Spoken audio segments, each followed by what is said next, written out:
La neige tombait en rideaux épais, presque vivants, comme si le ciel entier cherchait à ensevelir le monde sous un silence blanc. Le vent sifflait entre les planches mal jointes des bâtiments de Pin Bend, un souffle froid, coupant, qui semblait gratter jusqu'aux os. Élise Marquand resserra son châle contre sa poitrine, où dormait encore son dernier-né, les joues bleutées par le froid.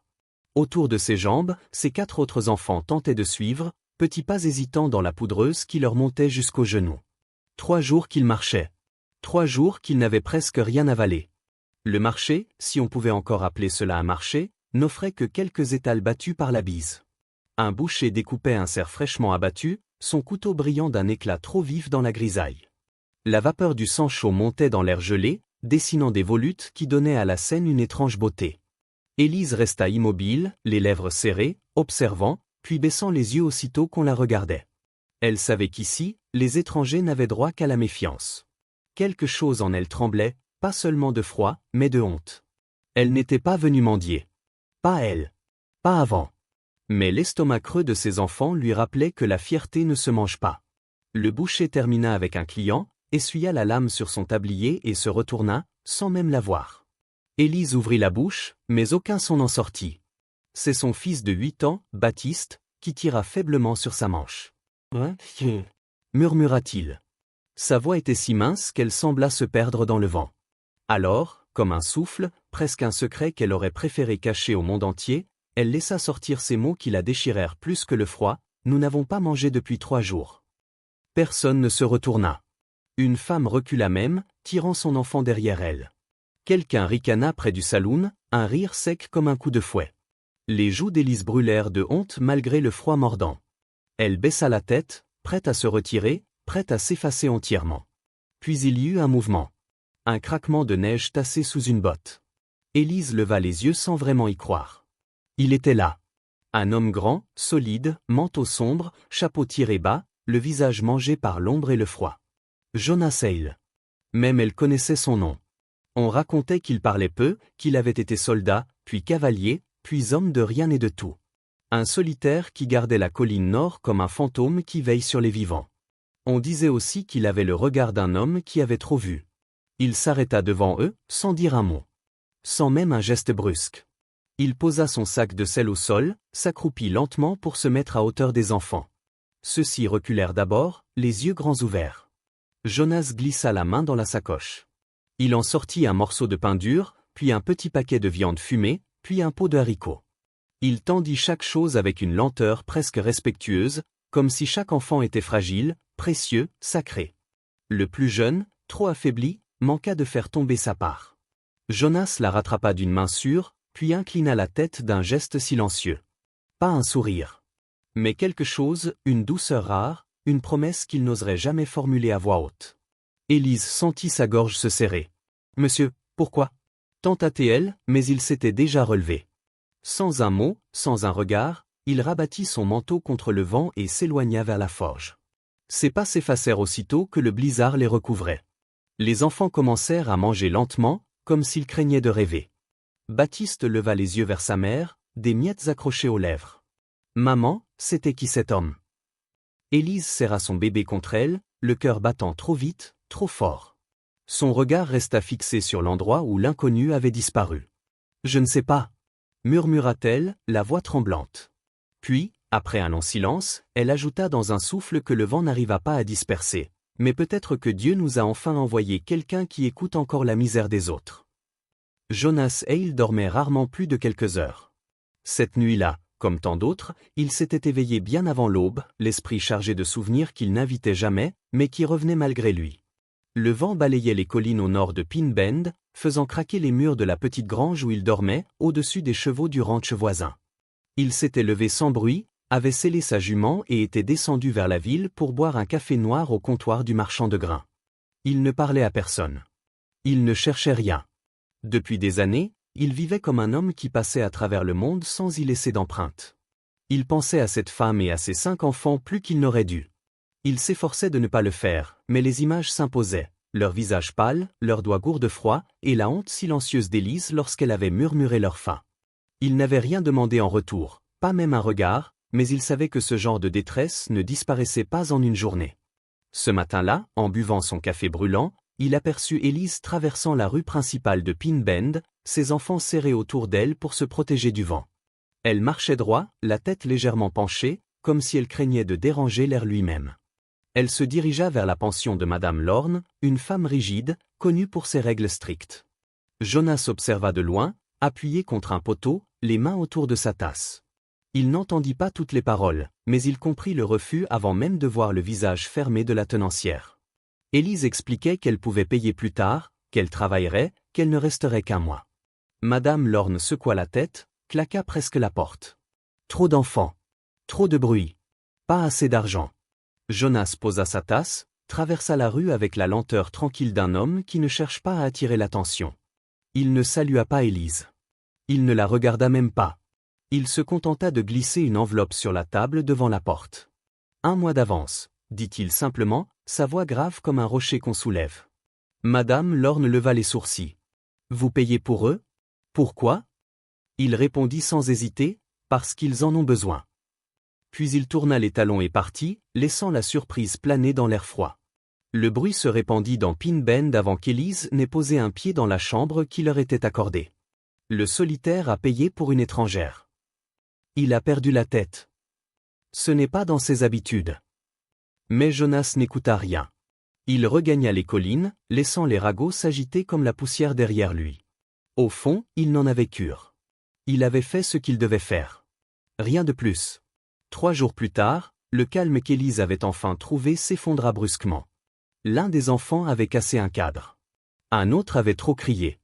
La pension n'était pas un endroit pour une troupe. Madame Lorne les mit dehors à l'heure du dîner, sans discussion, sans un mot de regret.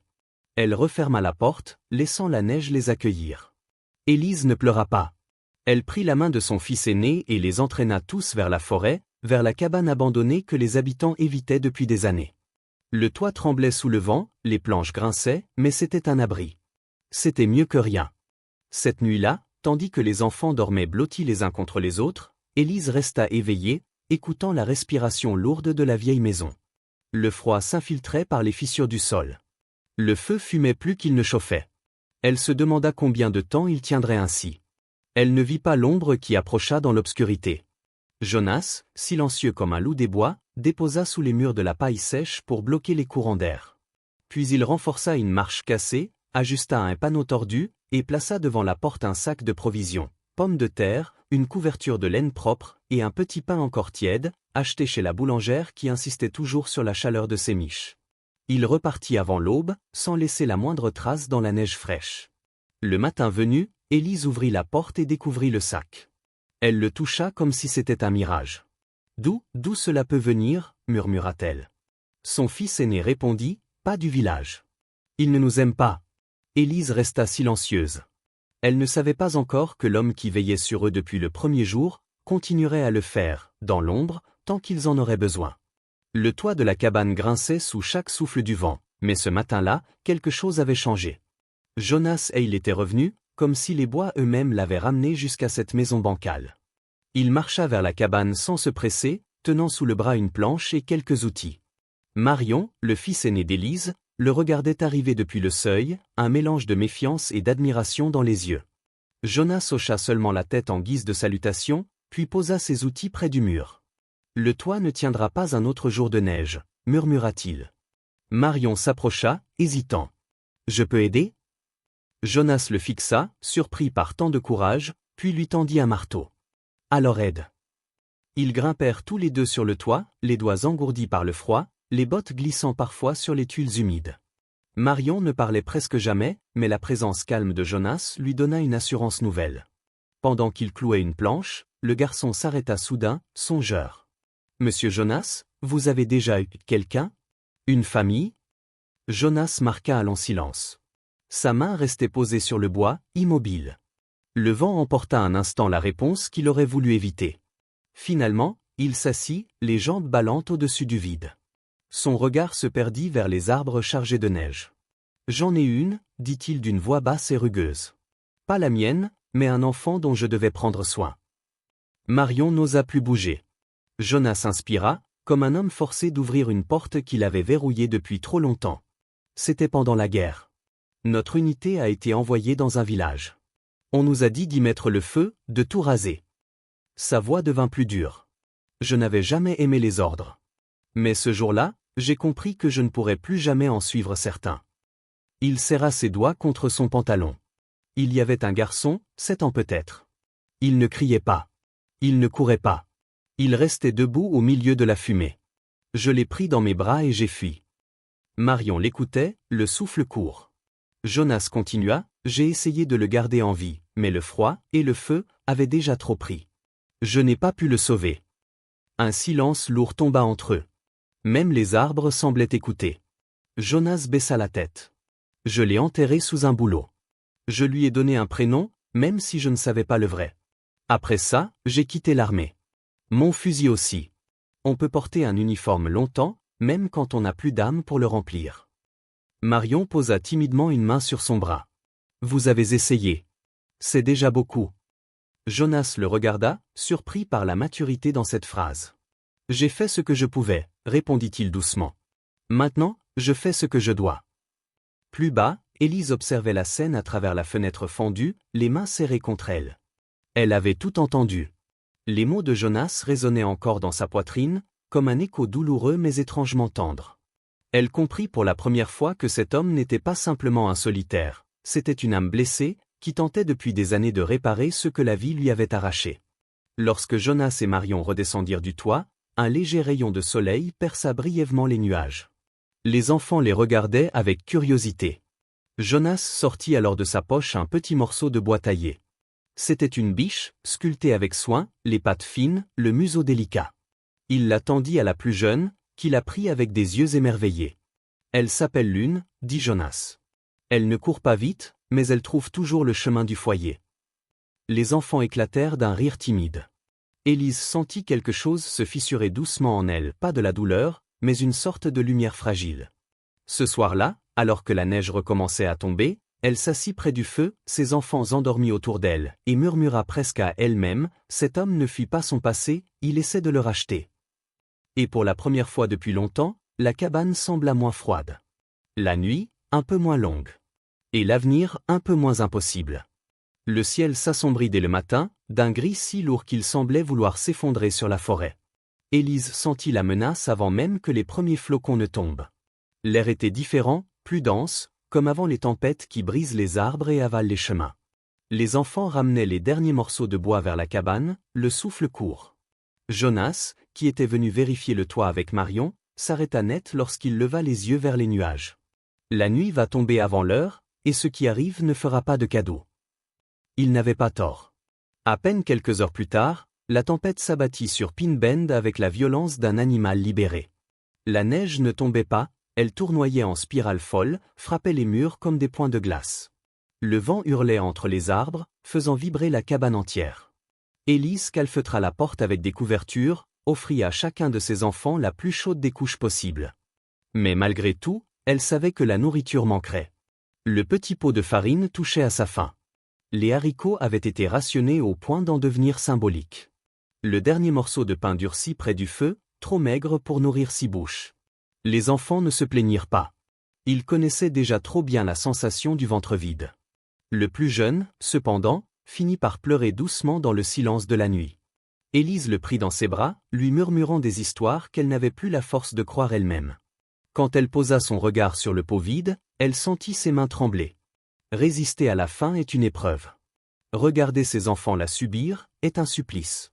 À 30 km de là, Jonas Hale se trouvait à Conley's Post, un comptoir isolé où les ranchers allaient s'approvisionner lorsque les routes n'étaient pas encore impraticables. Il était parti avant l'aube, car il savait, sans avoir besoin de l'entendre, qu'Élise n'aurait bientôt plus rien à donner à ses enfants. Il avait nourri des chevaux affamés, sauvé des hommes perdus, mais jamais encore il n'avait senti l'urgence de sauver une famille entière de la faim. Le magasin était presque vide. Le propriétaire, un homme sec et fripé, secoua la tête. « Je ferme. Ce qu'il reste, c'est pour moi. » Jonas posa sur le comptoir tout ce qu'il possédait, quelques billets froissés, sa montre en argent usée, et surtout un petit oiseau taillé dans du bois, aux ailes ouvertes. L'homme le prit, observa la courbe du bois poli. « Celui-là, il compte pour vous, on dirait. » Jonas répondit seulement, assez pour qu'il vaille un sac de farine et un pot de haricots. Quelques minutes plus tard, Il repartait dans la tempête, la jument avançant péniblement sous les rafales. La neige lui fouettait le visage. Le froid lui mordait les doigts. Le chemin disparut sous le blanc. Il parlait doucement à sa monture, comme pour l'encourager à tenir encore. Mais à mi-chemin, la jument glissa sur une plaque de glace et s'effondra lourdement. Jonas fut projeté dans la poudreuse, son souffle coupé. Il tenta de la relever, mais les jambes de l'animal tremblaient trop. Il comprit qu'elle ne repartirait pas. Alors il fit ce qu'il avait toujours su faire, avancer. Il prit le sac, le sangla sur son dos, et marcha, les dents serrées. Chaque pas lui semblait comme traverser une montagne. Le vent cognait contre lui, forçant ses genoux à plier. La neige s'infiltrait sous son manteau, lui gelant la peau. Puis ce fut la chute, un ravin dissimulé sous le blanc. La glace céda sous lui. Il dégringola, heurta une pierre, sentit une douleur vive lacérer son flanc. Mais il ne s'arrêta pas. Il s'agrippa à une racine, remonta, et continua. Lorsqu'il aperçut enfin la lueur tremblante de la cabane à travers le blizzard, il n'était plus qu'une ombre.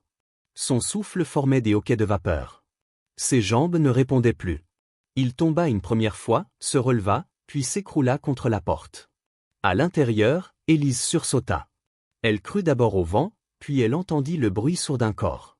Elle ouvrit la porte, et son cœur manqua un battement. Jonas était là, gelé, trempé, la peau bleutée, un bras serré autour d'un sac qu'il n'avait jamais lâché. Jonas. Elle le tira à l'intérieur, les enfants entourant la scène, silencieux, effrayés. Quand elle ouvrit son manteau, un papier plié glissa au sol. Élise le prit. C'était un dessin, celui de ses enfants, qu'ils avaient accroché un jour au mur. Quelqu'un l'avait recopié. Jonas l'avait gardé contre son cœur pendant toute la route. Elle effleura son front brûlant, les yeux brillants. « Seigneur, s'il doit vivre, faites que ce soit maintenant. » murmura-t-elle. Et pour la première fois depuis des jours, la cabane reçut non pas du froid, mais la chaleur d'un sacrifice immense, déposé sur son seuil. La tempête s'était calmée, mais la cabane restait plongée dans un silence inquiet. Jonas Hale gisait près du foyer, enveloppé dans des couvertures que la chaleur peinait à traverser. Sa peau était glacée, mais son front brûlait. Élise n'avait pas quitté son côté depuis qu'elle l'avait tiré du blizzard. Elle avait passé des heures à frictionner ses mains, à changer les linges humides, à tenter de faire descendre la fièvre qui montait comme une marée. Les enfants se déplaçaient à pas feutrés, chuchotant entre eux, comme si le moindre bruit risquait de briser le souffle fragile du blessé. Au troisième jour, la fièvre le saisit plus fort. Jonas délirait, respirant comme un homme pris au piège entre deux mondes. Par moments, il murmurait des prénoms que personne ne connaissait. Parfois, sa voix se brisait à l'évocation d'un « petit » qu'il suppliait de tenir encore. Élise, en l'entendant prononcer ces mots, comprit que la guerre ne l'avait jamais vraiment quitté. 2 fois, l'un des enfants, à moitié endormi, s'était réfugié contre lui en glissant le mot « papa » dans un souffle innocent.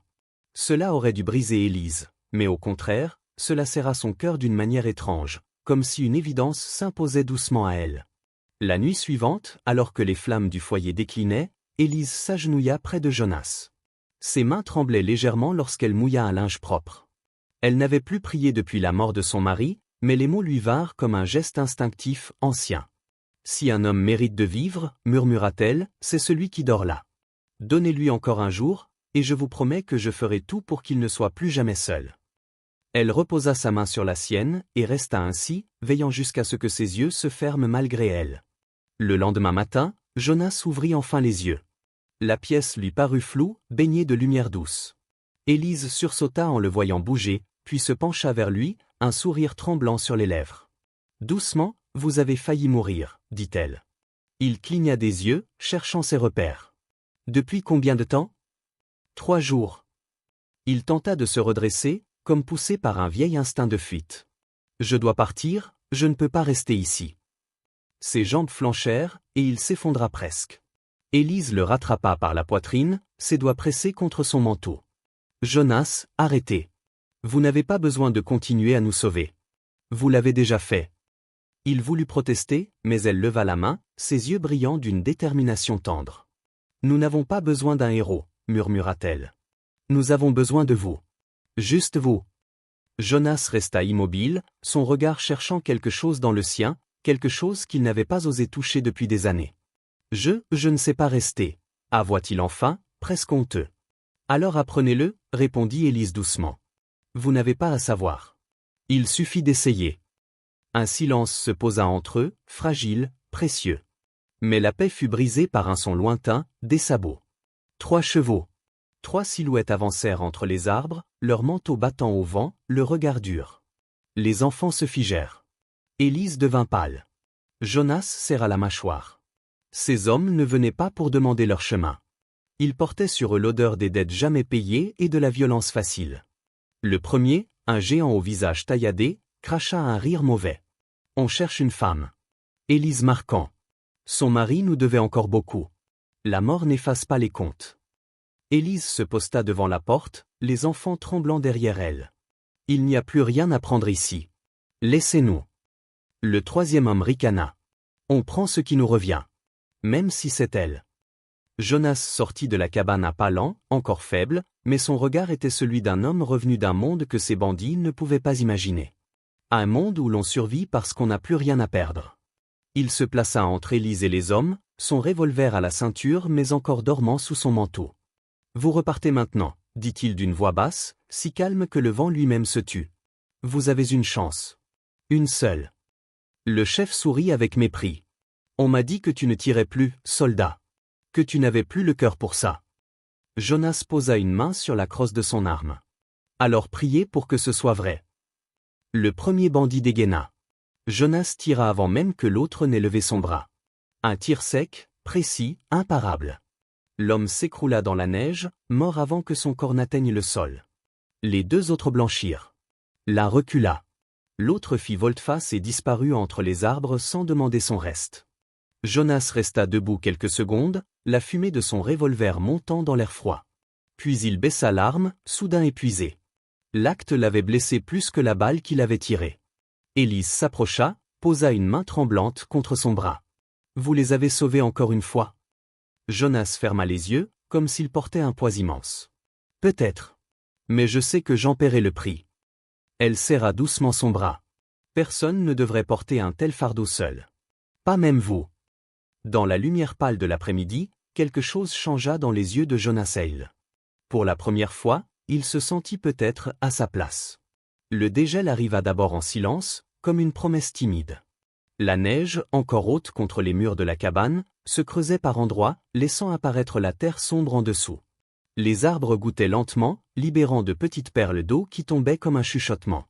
Pour la première fois depuis longtemps, Pin Bend semblait respirer de nouveau. À l'intérieur de la cabane, une chaleur douce se répandait. Pas seulement celle du foyer, mais celle d'une vie enfin apaisée.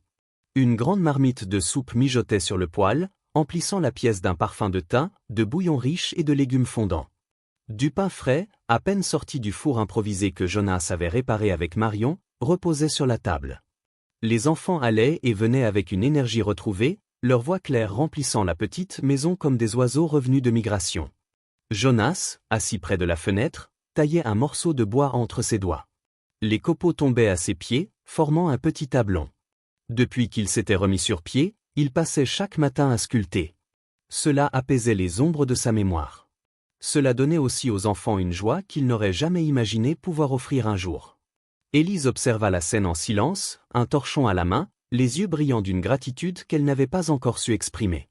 Jonas taillait les ailes d'un oiseau, plus gracieux, plus détaillé que tous les précédents. La petite Louise, fascinée, se tenait assise en tailleur devant lui, les mains sous le menton. « C'est pour qui, celui-là » demanda-t-elle avec un sourire malicieux. Jonas haussa un sourcil. « Pour celui qui saura en prendre soin. » Les enfants s'exclamèrent tous à la fois, réclamant l'oiseau comme un trésor. Jonas esquissa ce sourire discret et rare qui n'appartenait qu'à lui. Lorsque le repas fut servi, la table sembla trop petite pour contenir tant de vie. Marion coupait le pain avec sérieux. Baptiste goûtait la soupe avant tout le monde, ce qui lui valut une tape légère d'Élise. Les plus jeunes riaient, se chamaillaient gentiment, et Jonas, assis à leur côté, regardait la scène avec une reconnaissance silencieuse. Le bruissement des cuillères, les éclats de rire, les mains qui se frôlaient pour se passer le pain, tout cela résonnait en lui comme un miracle inattendu. Plus tard dans la journée, alors que les enfants jouaient dehors dans la neige fondante, Élise sortit une feuille de papier qu'elle gardait depuis des semaines. Elle s'assit près du feu, plongea la plume dans l'encre et commença à écrire, la main plus sûre qu'elle ne l'aurait cru. Ma chère Sarah, la terre ici est rude, le froid interminable, mais j'ai trouvé quelque chose que je n'aurais jamais pensé revoir, une chance. Tu ne pourrais imaginer comment cet homme est entré dans nos vies. Pas avec des promesses ou de la douceur, mais avec une force silencieuse qui a sauvé mes enfants plus d'une fois. Je crois que Dieu nous a envoyés là où il savait que quelqu'un veillait. Et aujourd'hui, nous mangeons à notre faim. Nous rions. Nous vivons. Je ne sais pas encore ce que l'avenir nous réserve, mais je crois qu'il commence ici. Elle laissa l'encre sécher, puis leva les yeux vers Jonas, qui rangeait ses outils. Il s'arrêta en sentant son regard. « Jonas » dit-elle doucement. Il s'approcha, une hésitation dans les yeux, comme un homme qui n'a jamais su où poser sa place dans le monde. Élise respira profondément. « Resterez-vous, avec nous » Jonas baissa légèrement la tête, comme si cette question touchait une corde profonde qu'il avait longtemps tenté d'étouffer. « Je ne sais pas si je saurais être ce que vous attendez » avoua-t-il d'une voix grave. Elle s'approcha d'un pas, ses yeux ancrés aux siens. « Nous n'attendons rien d'autre que ce que vous êtes déjà. Vous nous avez donné plus que vous ne le comprenez. » Le silence entre eux n'était plus pesant. Il était plein, vivant. Jonas finit par sourire, timidement, mais d'un sourire vrai, rare et entier. « Alors, si vous voulez encore de moi, je resterai. » Dehors, les enfants crièrent de joie sans savoir ce qui venait de se décider dans l'ombre douce du foyer. Jonas posa enfin les yeux sur la table où le pain chaud refroidissait. « Plus jamais la faim, murmura-t-il. Pas tant que je respire. » Élise sentit une chaleur monter en elle, une chaleur que ni la neige ni le passé ne pourraient effacer. Cette cabane qui n'était autrefois qu'un abri fragile était devenue un foyer, une promesse, un avenir. Si cette histoire a trouvé un écho dans votre cœur, laissez un like, abonnez-vous et partagez-la. Dans ce monde, il existe encore des récits où la tendresse triomphe du froid, et où l'amour silencieux devient la plus grande des forces.